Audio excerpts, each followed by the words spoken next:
ya. Rezeki. Bang Herzaki yang tadi sudah siap untuk menjawab pertanyaan saya. Surat rekom Partai Demokrat menjadi yang terakhir memberikan surat rekomendasi untuk pasangan Rawon atau Ridho sih. Itu dulu ya pertanyaannya, Rawon atau Ridho sebenarnya ini belum kompak ya ini Kim nih. Loh, ini bukan masalah kompak. Ini menunjukkan bahwa ya Bang Ridwan Kamil dan Pak Suswono ini didukung oleh banyak elemen gitu loh. Artinya Sehingga apa? Sehingga tadi sesuai dengan segmen masing-masing. Yang suka makanan Rawon. menyebutnya rawon kan begitu. Ya kan? Tapi kok yang lain pengen lebih religius, Ridho Ridho. gitu. Oke, berarti religius ceritanya Luas ini. Kalau luas dua-duanya ya rawon yang diridhoi. Tapi masalah surat rekom yang terakhir diberikan oleh Partai Demokrat, kenapa? Apakah masih berpikir-pikir sampai detik terakhir, barangkali punya pikiran lain untuk mendukung pasangan lain misalnya? Oh enggak dong, kan ada ungkapan save the best for the last. Oh, Nah, oke. jadi memang kami ya Demokrat ini untuk beberapa provinsi besar kita di belakang. Sengaja agak di belakang, ada Jakarta, Pantau dulu ada gitu. Jawa Tengah gitu kan, ada Jawa Barat, emang agak belakang kita di belakang. Sengaja Karena apa? ya tadi ada gongnya lah gitu kan. Kita kan membagi termin ya gitu. Nah, lalu kalau misalnya bicara belakangan, kenapa? Karena memang kita masih akuin kalau Bang RK ini udah lama. Kita sudah cocok, sudah pas, itu komunikasi dengan apa? Putkom ya, teman-teman Golkar segala apa. Tetapi kan kalau Demokrat ini, cara kami di pilkada ini adalah hanya memberikan rekom kepada pasangan. Ya. Jadi sudah ada 01, sudah ada 02, clear, barulah kami berikan rekom. Gitu. Tapi kalau baru ada 01 belum gitu. Nah, kami juga selalu diingatkan oleh ketua umum kami nih, kalau kita bicara konteks ini ya, kenapa Bang Ridwan Kamil ya, kita ingin pemimpin yang terbaik, yang bisa menghadirkan solusi dan manfaat untuk rakyat. Ini secara idealisnya. Ya. Itu nilai-nilai, karena basisnya adalah di situ. Kalau ditanya kenapa Pak Ridwan Kamil gitu. Nah, tapi kami juga sadar ada realita politik hari ini ya, nggak mungkin kami maju sendiri kan gitu. Demokrat kursinya di Jakarta tidak banyak, sehingga kami pun komunikasi dengan yang lain. Ya, bagaimanapun kita punya nih misalnya pemimpin yang baik, bisa menghadirkan solusi dan manfaat. Tapi kemudian tidak punya kans menang ya, buat apa kan begitu?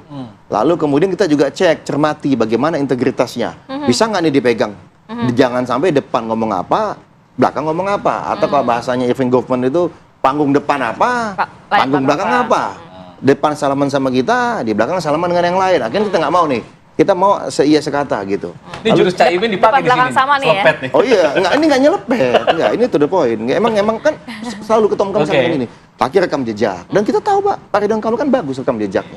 Di Jawa Barat bagus, kemudian di Bandung juga bagus. Lalu di Pilpres kemarin kan bolak-balik ya, menunjukkan ini mau berjuang bersama, mau berkeringat bersama. Bahwa beliau ini memang beliau adalah tokoh. Tetapi beliau juga bagaimana dalam satu keharmonian ya dalam organisasi partai dengan Kim ini juga bersama-sama. Beliau mau nih berjuang bareng, ini yang paling penting. Oke. Jangan kemudian bahayanya nih kalau Pak Ridwan Kamil ini sosok yang misalnya mau menang sendiri, mau menonjol sendiri. Lagi-lagi. Seakan-akan dia megaloman Lagi-lagi gitu ini ya, lagi nyentil ya. Tapi nggak nyentil siapa-siapa. Ini kenapa kami menjatuhkan pilihan kepada Pak Ridwan Kamil itu seperti Oke, itu. oke. Kami yakin Jakarta butuh dipimpin oleh pemimpin yang bisa merangkul semua. Nah muncul kenapa kemudian ada nama Pak Suswono, ya dia kan dulu zaman Pak SBY juga menteri gitu. Oke. Jadi Baik. cocok lah gitu kalau kami lihat. Jadi ya. tidak diragukan lagi oleh Demokrat pasangan Rawon ini, Rawon yang diridhoi gitu ya. Ya, Rawon yang diridhoi Saya mau ke ini. Mas Umam, Mas Bukan Umam. Ridho yang dirawon gitu. Sebenarnya kita agak miris melihatnya ya kondisi saat ini dengan Mbak Ratih miris ya? saya membaca komentar netizen karena banyak yang berkomentar nasib tragis Anies Baswedan begitu ya. Karena Enggak, dengan tragis elektabilitasnya lah. yang tinggi, Iya, ternyata balik lagi partai politik yang memegang kuasa, partai politik yang Iya. berkehendak begitu, Mas Umam.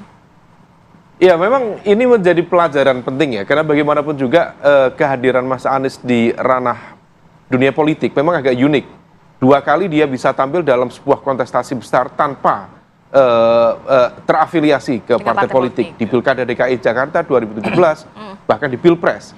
Dan itu sesuatu yang cukup unik. Tetapi bahwa rumus itu ternyata memang tidak bisa berjalan untuk kesekian kalinya. Bahkan dalam template Pilkada di Jakarta kali ini, ya ternyata menegaskan bahwa positioning dalam partai politik ya mau nggak mau itu sangat penting dan juga fundamental. Kalau misal kemarin misalnya posisi Mas Anies berada di dalam partai, barangkali akan jauh lebih mudah untuk menciptakan kekuatan koalisi. Karena kalau misal kemudian Mas Anies berposisi non partai, yang akan di posisi nomor 2 siapa? Yang menjadi cawagup. Kemudian partai-partai pendukung dia mendapatkan apa? Ini proses negosiasi yang tidak mudah. Meskipun ada sejumlah informasi spekulatif bahwa ini kan kalau misal dirunut, ini kan terkait dengan konteks dinamika di MK kemarin. Ya. Ada kekuatan yang tampaknya terevaluasi, jadi ada upaya untuk mengorkestrasi kekuatan di parlemen, tetapi kemudian ternyata paripurna tidak jadi. Pertanyaannya yang kemarin, apakah itu teknis atau strategis? Teknis karena pintu depan, pintu belakang sudah terblok oleh teman-teman mahasiswa, ataukah ada instrumen kekuatan internal yang terevaluasi sehingga kemudian paripurna itu gagal. Ya. Padahal di putusan tahap pertama itu berhasil dibalik gitu. Nah kalau misal ini gagal, kemungkinan ada evaluasi internal. Evaluasi inilah yang kemudian menciptakan pelonggaran di hampir semua koalisi di banyak pilkada. Implikasi lainnya, menurut informasi spekulatif, ada negosiasi antara kekuatan besar Kim Plus ini misalnya dengan PDIP. Dalam konteks DKI Jakarta, untuk mengamankan basis kekuatan-kekuatan PDIP yang daripada tercorner, kemudian akhirnya ya dihadapkan pada kotak kosong, kemudian PDIP mati kartu dan lain sebagainya, maka tetap diberikan ruang, pakai aja MK, tetapi sebagai kompensasi dalam tanda kutip, di Jakarta PDIP sebaiknya tidak mengusung Anies Baswedan. Informasi itu spekulatif, silakan dikonfirmasi ke berbagai pihak, tapi rasa-rasanya kalau misal kemudian kita cermati, itu hari Kamis, besoknya Bu Mega masih membuka ruang potensi ya, peluang, dan Mas Anies itu datang ke PDIP. Datang itu udah pakai baju merah loh. Pakai baju merah yaitu menghormati ya, dalam satu sisi ya, untuk komunikasi politik. Tetapi kedatangan Anies yang selama ini dipersepsikan sebagai elemen kekuatan representasi, di stereotip ya, sebagai elemen kekuatan Islam kanan konservatif. PDIP dalam bahasanya Profesor Fedi Hadis itu ultranasionalis atau hipernasionalis. Baik.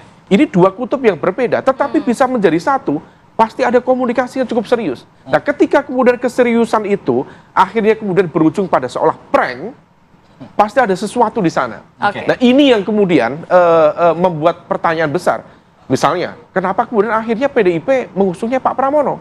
Yang kita tahu Pak Pramono sendiri juga rasa-rasanya tidak menyiapkan diri secara serius untuk maju dalam level pilkada Jakarta. Ya. Jangan-jangan PDIP sendiri tidak niat untuk menang dalam pilkada DKI Jakarta. Bang Andreas Hugo Parera ini ditantang langsung, ada informasi spekulatif tadi begitu ya?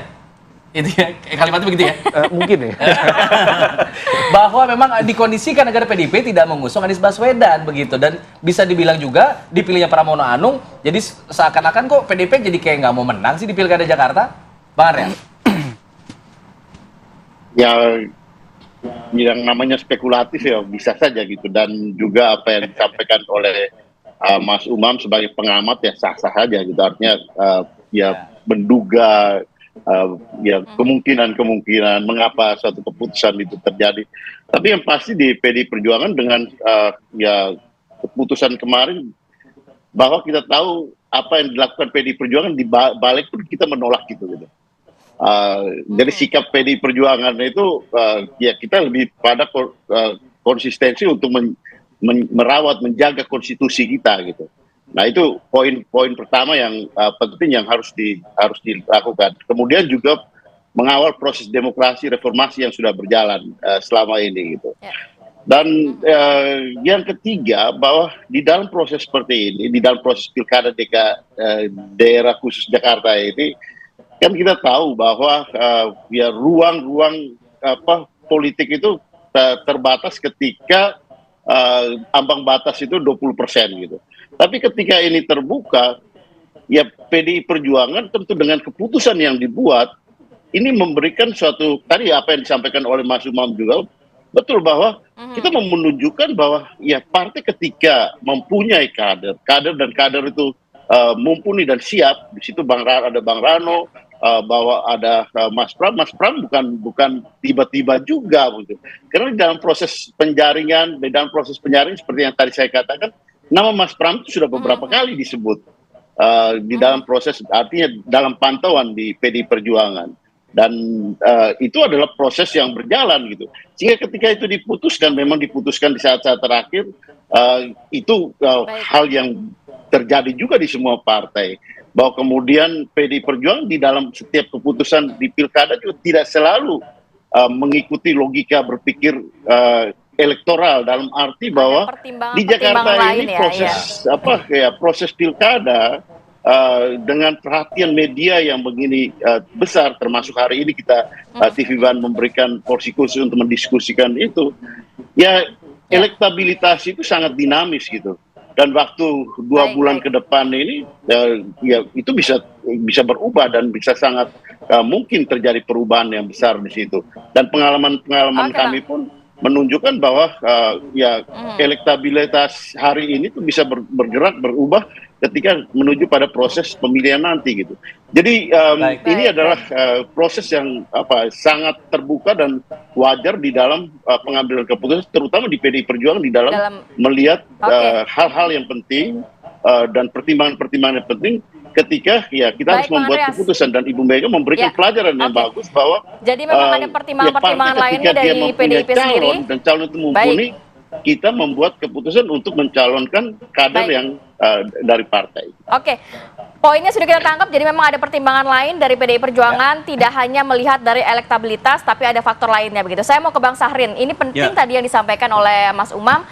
Kalau memang Anies masuk partai politik, ini ceritanya bisa beda lagi. Ini sebenarnya konsekuensi dari seorang tokoh yang tidak mau masuk partai politik akhirnya ditinggalkan. Ya, jadi memang betul dalam konteks demokrasi Indonesia kan pelembagaan demokrasi pilarnya bagiannya itu adalah partai politik. Dan kita tahu bahwa memang salah satu fungsi partai politik adalah rekrutmen politik. Itu sudah menjadi bagian dari kesadaran kita. Dan memang ya pilihannya adalah antara nantinya masuk kepada salah satu partai yang ada atau memang membangun satu kekuatan politik sendiri. Kekuatan politik sendiri? Iya, itu kan pilihan-pilihan, opsi yang ada. Nah, tapi bahwa sebenarnya ya harapan kita kemarin kalau misalnya terjadi dengan PDI Perjuangan ini kan ada sebuah kombinasi yang bagus. Yang pertama secara politik berarti koalisi pemerintahan yang ada berhadapan dengan koalisi atau kekuatan politik di luar itu. Misalnya PDI Perjuangan sebagai partai politik, yang kedua adalah Anies Baswedan sebagai sosok yang di luar daripada pemerintahan. Yang kedua secara sosiologis juga bahwa ya ada sebuah jembatan baru antara kelompok taruhlah kita sebut nasionalis dan juga agamis di satu sisi.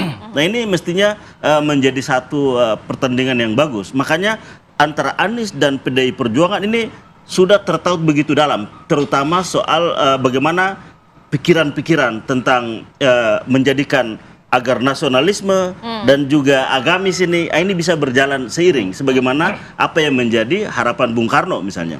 Nah juga pembicaraan tentang bagaimana penanganan kemiskinan, bagaimana program-program untuk wong cilik. Dan sebagaimana sering Anies katakan bahwa yang kecil kita besarkan tanpa perlu mengecilkan yang besar. Nah, tapi Bang, yang kemudian jadi perhatian adalah keputusan Anies tidak mau masuk partai ini dianggap sebagai orang yang oportunis gitu, loncat-loncat, lalu kemudian dianggap sebagai mendompleng partai misalnya oleh Pak Bu Mega kemarin ngomong seperti itu. Tanggapannya gimana? Ya, jadi memang dalam perbincangan dengan PDI Perjuangan itu tidak berbicara soal masuk partai, tidak berbicara soal hal-hal yang sifatnya teknis. Ini bicara soal pikiran, bicara soal gagasan. Makanya kan Anies kan dia hadiahi buku, ada 10 buku pikiran-pikiran Bung Karno. Ada 10 buku catatan-catatan Bung Karno tentang Indonesia, itu menjadi hadiah, dan ini memang sebuah pertautan yang bagus. Dan memang harapan kita adalah kerjasama antara PDI Perjuangan dan Anies Baswedan ini tidak hanya pilkada tapi melampaui itu. Ini demi Indonesia. Bagaimana kita ingin mewujudkan Indonesia sebagaimana dulu tokoh-tokoh bangsa merumuskan Indonesia ini merdeka. BPUPKI, semua tokoh ada di situ. Jadi, nah harapan kita seperti itu. Apa yang terjadi terhadap Anies saat ini tidak akan mengubah persepsi Anies untuk bisa masuk partai dan atau lain-lainnya? Kalau soal partai itu sudah menjadi pertimbangan bahwa ya Anies memang harus memiliki kekuatan politik sendiri dalam konteks partai politik, karena Indonesia kan menganut bahwa pelembagaan demokrasi melalui partai politik ini penting.